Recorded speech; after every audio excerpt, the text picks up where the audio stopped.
Assalamualaikum warahmatullahi wabarakatuh. Kami dari kelompok 3 ingin menjelaskan tentang pasar modal Indonesia. Dalam pasar modal Indonesia terdiri dari definisi sejarah dan produk pasar modal. Kedua, indikator pasar modal. Ketiga, hubungan BEJ, BES, dan BI. 4. Reksadana. Dan yang terakhir, pasar modal dan kebijakan fiskal. Definisi pasar modal.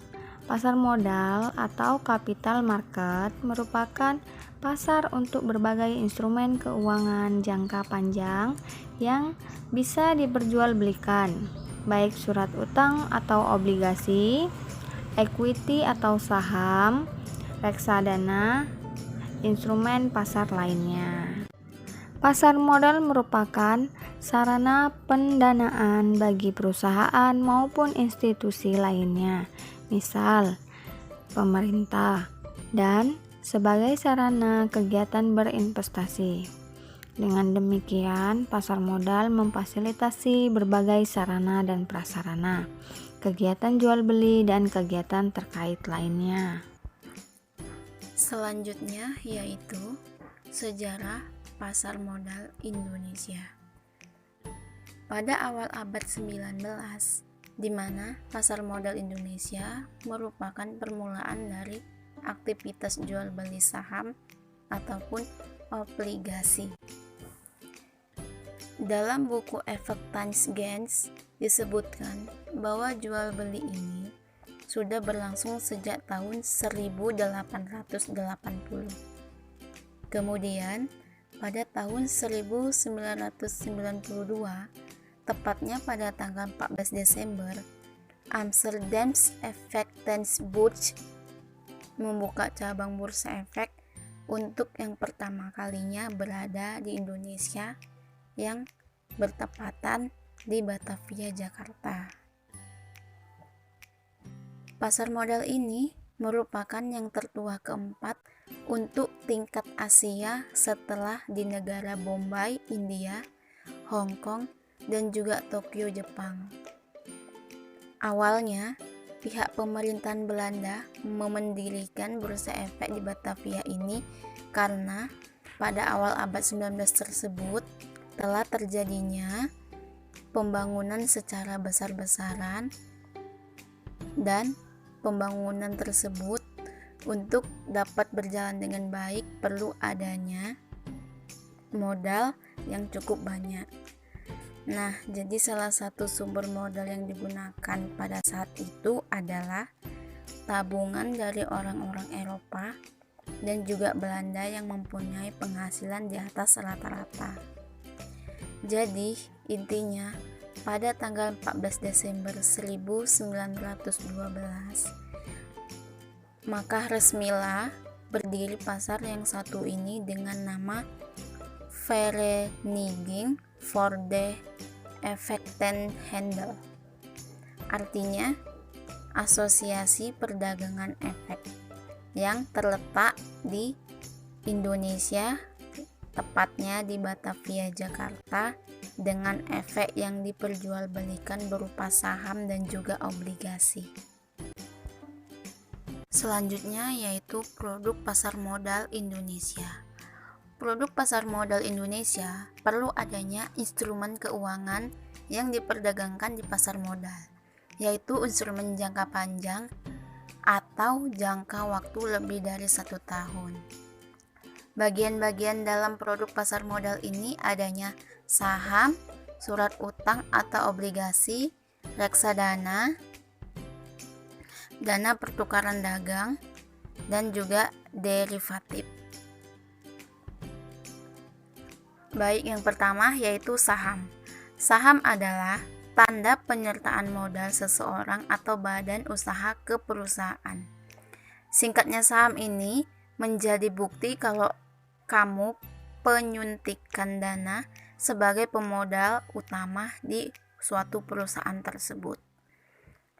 Jika kamu pemilik modal yang terbanyak atau teratas, maka kamu yang mempunyai hak sepenuhnya atas perusahaan tersebut dan juga mendapatkan keuntungan-keuntungan dari perusahaan tersebut. Yang kedua yaitu surat utang atau obligasi.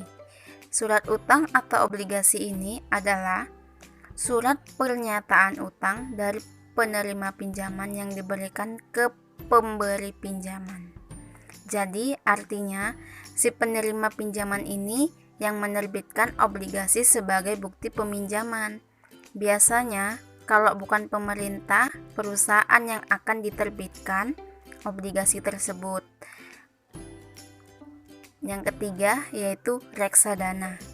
Reksadana adalah wadah dan pola pengelolaan dana atau modal bagi sekumpulan investor untuk berinvestasi dalam instrumen-instrumen investasi yang tersedia di pasar modal dengan cara membeli unit penyertaan reksadana. Kemudian, dana ini dikelola oleh manajer investasi untuk diinvestasikan ke dalam portofolio investasi seperti saham, obligasi, pasar uang, ataupun efek security lainnya. Dalam reksadana ini ada 4 unsur yang sangat penting, yaitu reksadana merupakan kumpulan dana dari pemilik atau investor. Yang kedua, investor dapat menginvestasikan pada efek yang dikenal dengan instrumen investasi. Yang ketiga, reksadana tersebut dikelola oleh manajer investasi. Yang keempat, yaitu reksadana tersebut merupakan instrumen jangka menengah dan maupun jangka panjang. Yang keempat, yaitu dana pertukaran dagang. Dana pertukaran dagang ini dalam bahasa Inggrisnya Exchange Trade Fund. Artinya, reksadana berbentuk kontrak investasi kolektif yang unit penyertaannya diperdagangkan di bursa efek. Meskipun dana pertukaran dagang ini dasarnya adalah reksadana, produk yang diperdagangkan seperti saham-saham yang ada di bursa efek. Tetapi, dalam dana pertukaran dagang ini juga dapat menggabungkan antara unsur reksadana dalam hal pengelolaan dana dengan menggunakan saham ataupun hal transaksi jual maupun beli. Yang kelima yaitu derivatif.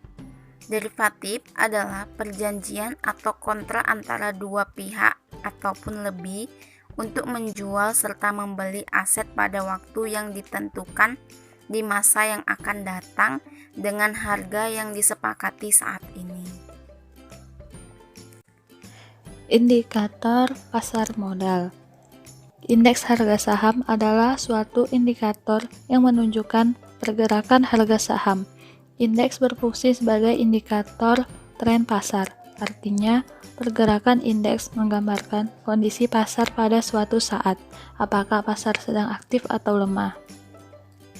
Dengan adanya indeks, kita dapat mengetahui tren pergerakan harga saham saat ini, apakah sedang naik, stabil, atau turun. Pergerakan indeks menjadi indikator penting bagi para investor untuk menentukan apakah mereka akan menjual, menahan, atau membeli beberapa saham. Pergerakan indeks harga saham dipengaruhi oleh berbagai faktor, di antaranya berita ekonomi. Jika ada berita ekonomi yang kurang menguntungkan secara ekonomi, indeks harga saham biasanya mengalami penurunan. Pasalnya, para investor juga tidak ingin menanamkan modal saat kondisi negara sedang tidak baik, karena berpotensi mendatangkan kerugian. Hubungan Bursa Efek Jakarta atau BEJ, Bursa Efek Surabaya atau BES, dan Bank Indonesia. Bursa efek adalah kelompok yang mengatur dan menyiapkan sistem atau infrastruktur untuk menyatukan penawaran dan permintaan efek dari pihak lain yang tujuan utamanya adalah untuk perdagangan efek di antara mereka.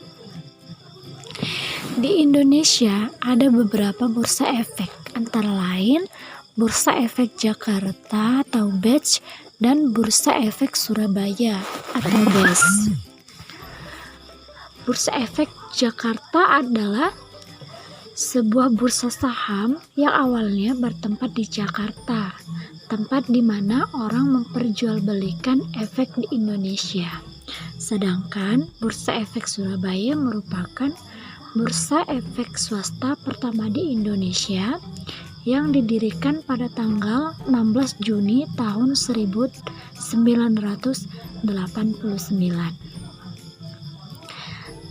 Pendirian Bursa Efek Surabaya itu dimaksudkan untuk mendukung perkembangan ekonomi wilayah Indonesia di bagian timur.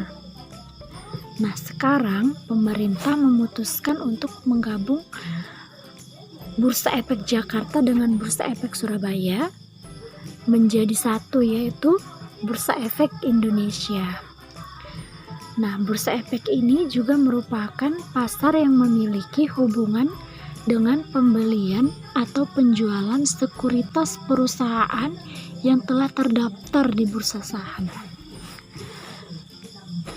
Menurut Ciptono Darmaji, ada beberapa tugas Bursa Efek. Yang pertama itu yaitu tugas Bursa Efek sebagai fasilitator.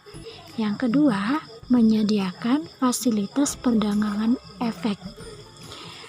Yang ketiga, sebarkan informasi bursa ke semua lapisan masyarakat. Yang keempat, mensosialisasikan pasar modal untuk menarik calon investor dan perusahaan yang go publik. Dan yang kelima, membuat instrumen dan layanan baru. Selain itu, ada juga tugas Bursa Efek sebagai Self-Regulatory Organization atau SRO. Antara lain yang pertama yaitu membuat peraturan yang berkaitan dengan kegiatan bursa. Yang kedua, mencegah praktik transaksi yang dilarang melalui penerapan fungsi pengawasan. Dan yang ketiga, ketentuan Bursa Efek memiliki kekuatan hukum yang mengikat bagi pelaku pasar modal. Bank Indonesia adalah Bank Sentral Republik Indonesia. Sebagai bank sentral, Bank Indonesia mempunyai satu tujuan tunggal, yakni mencapai dan memelihara kestabilan nilai rupiah. Kestabilan nilai rupiah mengandung dua aspek, yaitu kestabilan nilai mata uang terhadap barang dan jasa, serta kestabilan terhadap mata uang negara lain. Aspek pertama dapat diukur lewat perkembangan laju inflasi, sedangkan aspek kedua tercermin dari nilai tukar rupiah terhadap mata uang negara lain. Keberadaan tujuan tunggal ini diharapkan dapat memperjelas sasaran apa yang harus dicapai Bank Indonesia di atas batas tanggung jawabnya. Dalam upaya mencapai tujuan tunggalnya, Bank Indonesia didukung oleh 3 pilar yang merupakan 3 bidang tugasnya, yakni 1. Menetapkan dan melaksanakan kebijakan moneter. 2. Mengatur dan menjaga kelancaran sistem pembayaran. 3. Menjaga stabilitas sistem keuangan. Hubungan Bursa Efek Jakarta, Bursa Efek Surabaya, dan Bank Indonesia. Jika dilihat dari sisi fundamental, fluktuasi tingkat suku bunga di Bank Indonesia sering diperhitungkan sebagai faktor yang menentukan harga saham pada Bursa Efek. Sebagai besar pakar dan praktisi pasar modal, sepakat bahwa terdapat hubungan asimetris antara suku bunga dan harga saham. Keynes menyatakan bahwa harga saham berbanding terbalik dengan tingkat suku bunga. Tingkat suku bunga yang tinggi memukul kegiatan bursa. 4. Reksadana. Reksadana adalah salah satu alternatif investasi bagi masyarakat pemodal, khususnya pemodal kecil dan pemodal yang tidak memiliki banyak waktu dan keahlian untuk menghitung resiko atas investasi mereka. Reksadana dirancang sebagai sarana untuk menghimpun dana dari masyarakat yang memiliki modal, mempunyai keinginan untuk melakukan investasi, namun hanya memiliki waktu dan pengetahuan yang terbatas. Selain itu, reksadana juga diharapkan dapat meningkatkan peran pemodal lokal untuk berinvestasi di pasar modal Indonesia. Umumnya, reksadana diartikan sebagai wadah yang dipergunakan untuk menghimpun dana dari masyarakat pemodal untuk selanjutnya diinvestasi dalam portofolio efek oleh manajer investasi. Ada 3 hal yang terkait dari definisi tersebut, yaitu yang pertama, adanya dana dari masyarakat pemodal, yang kedua, dana tersebut diinvestasikan dalam portofolio efek, ketiga, dana tersebut dikelola oleh manajer investasi. Dengan demikian, dana yang ada dalam reksadana merupakan dana bersama para pemodal, sedangkan manajer investasi adalah pihak yang dipercaya untuk mengelola dana tersebut. Jenis-jenis reksadana. Secara umum, jenis reksadana terbagi menjadi 4, yakni reksadana pasar uang, reksadana pendapatan tetap, reksadana campuran, dan reksadana saham. Yang pertama, reksadana pasar uang atau money market fund. Reksadana pasar uang adalah jenis reksadana yang melakukan investasi pada jenis instrumen investasi pasar uang dengan masa jatuh tempo kurang dari 1 tahun. Bentuk instrumen investasinya dapat berupa time deposit atau deposito berjangka, kemudian certificate of deposit atau sertifikat deposito, kemudian sertifikat Bank Indonesia atau SBI, selanjutnya surat berharga pasar uang atau SPBU, dan berbagai jenis instrumen investasi pasar uang lainnya. Tujuannya untuk menjaga likuiditas dan pemeliharaan modal. Resikonya relatif paling rendah dibandingkan reksadana jenis lainnya. Reksadana pendapatan tetap atau fixed income fund. Reksadana pendapatan tetap adalah jenis reksadana yang menginvestasikan sekurang-kurangnya 80% dari aktivanya dalam bentuk efek utang atau obligasi. Tujuannya untuk menghasilkan tingkat pengembalian yang stabil. Resikonya relatif lebih besar daripada reksadana pasar uang. 3. Reksadana campuran atau balance mutual fund. Reksadana campuran adalah jenis reksadana mengalokasikan dana investasinya dalam portofolio yang bervariasi. Instrumen investasinya dapat berbentuk saham dan dikombinasikan dengan obligasi. Tujuannya untuk pertumbuhan harga dan pendapatan. Risiko reksadana campuran bersifat moderat dengan potensi tingkat pengembalian yang relatif lebih tinggi dibandingkan reksadana pendapatan tetap. 4. Reksadana saham atau equity fund. Reksadana saham adalah jenis reksadana yang menginvestasikan sekurang-kurangnya 80% dari aktifanya dalam bentuk efek bersifat ekuitas. Tujuannya untuk pertumbuhan harga saham atau unit dalam jangka panjang. Resikonya relatif lebih tinggi dari reksadana pasar uang dan reksadana pendapatan tetap, namun memiliki potensi tingkat pengembalian yang paling tinggi. Keuntungan berinvestasi di reksadana yaitu mendatangkan berbagai peluang keuntungan. Investor reksadana dapat melakukan diversifikasi investasi tanpa harus memiliki modal yang besar. Contohnya, investor dengan dana terbatas dapat memiliki portofolio obligasi yang tidak mungkin bisa dimiliki jika investor tersebut tidak mempunyai dana yang besar. Pasar modal dan kebijakan fiskal.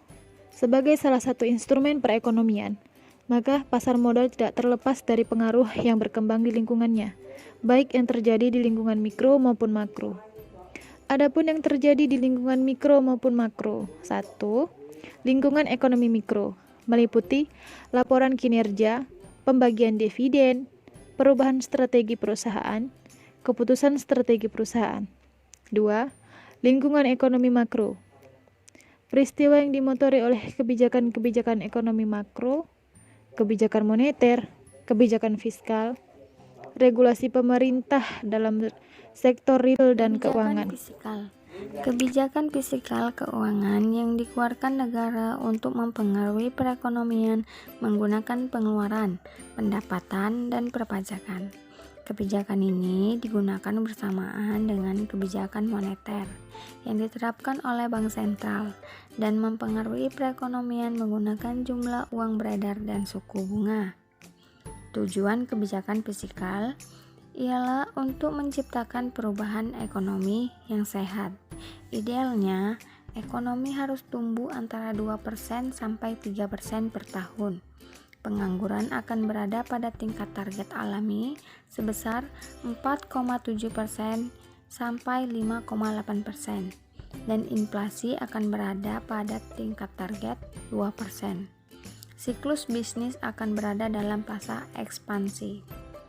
Peran dan tujuan kebijakan fiskal di negara berbeda-beda, tetapi tujuan utamanya adalah pengelolaan ekonomi melalui pengaruh tingkat pembangunan ekonomi, yaitu yang pertama tingkat harga, kedua mengontrol inflasi, ketiga mendorong investasi, yang keempat memastikan distribusi sumber daya yang setara, kelima mengurangi kesenjangan regional, yang terakhir meningkatkan output industri dan atau pertanian.